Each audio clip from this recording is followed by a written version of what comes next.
A7 news Andhra.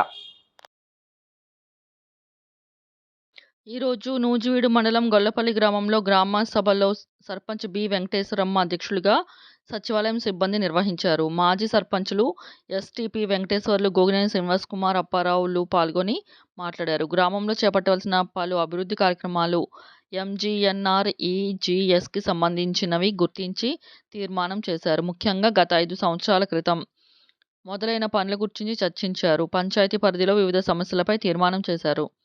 ప్రభుత్వ పాఠశాలలో పనులు, ప్రాథమిక ఆరోగ్య కేంద్రం అభివృద్ధి, రాములవారి పాదాల ప్రదేశాన్ని ధార్మిక కేంద్రంగా అభివృద్ధి కోసం కృషి చేయాలని కోరారు. పలువురు గృహ నిర్మాణ పథకం ద్వారా చెల్లింపులు నిలిచిపోయాయని తెలిపారు.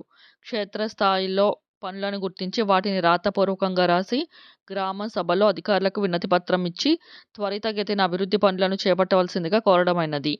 దురదృష్టం ఏంటంటే ఒక మేజర్ పంచాయతీ గ్రామ సభ స్థాయి అధికారులు లేకుండా జరిగింది. పెద్ద ఎత్తున గ్రామ ప్రజలు, వివిధ పార్టీల నాయకులు పాల్గొన్నారు.